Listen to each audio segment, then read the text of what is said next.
is it about Trump that so terrifies the British that they deployed their most sophisticated intelligence assets against him? Just take a look at Trump's UN speech.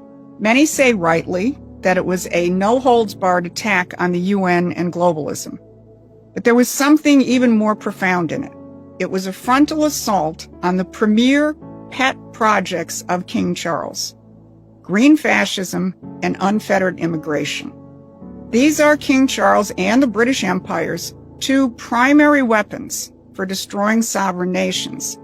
And in his UN speech, Donald Trump took on both. In closing, I just want to repeat that immigration and the high cost of so-called green renewable energy is destroying a large part of the free world and a large part of our planet.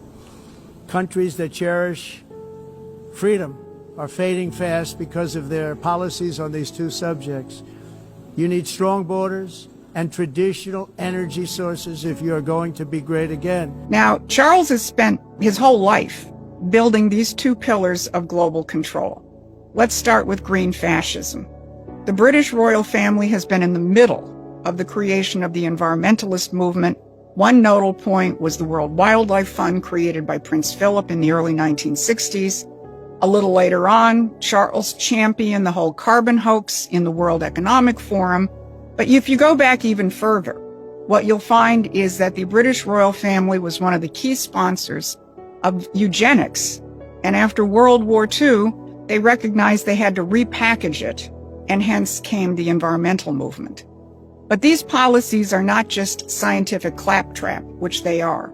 They represent a fundamental assault on the ideas embedded in Genesis that man is made in the image of the Creator and must continue that creation and multiply and subdue the earth.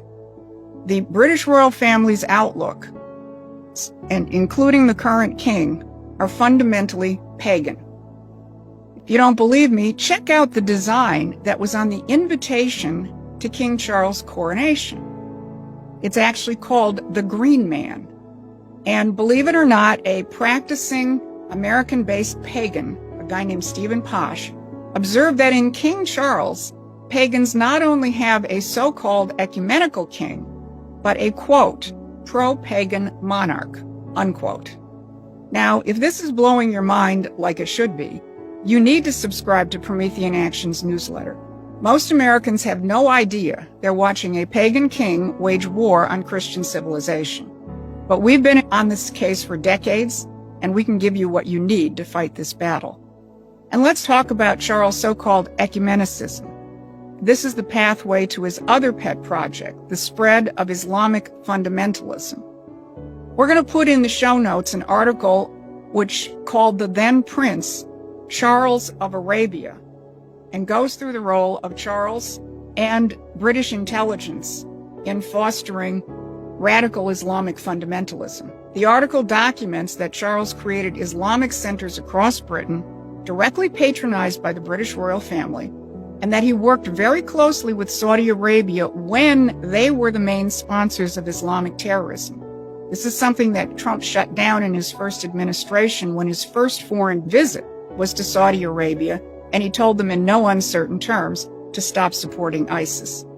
So it's not surprising that many of our viewers from Britain do point to Charles as the patron of the mass Islamic migration, which is destabilizing their nation and other nations. And if you go back to Trump's UN speech, you'll see he directly attacked both of these pillars. He called the green ideology and unchecked mass migration evil. He left no doubt in terms of what it is. And when you understand that these are Charles's personal weapons of imperial control, Trump's speech becomes a direct declaration of war on the British crown. Now, Trump did more than attack imperial globalist thinking. He raised the banner again for a world of sovereign nations and a peaceful, prosperous future. So, this week we saw the beginning of justice with the Comey indictment, the first domino in exposing decades, and again, if not centuries, of British intelligence operations against America.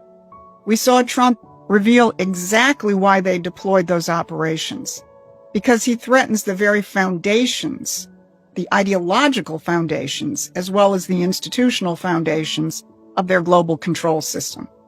So every indictment that follows will expose more of this network.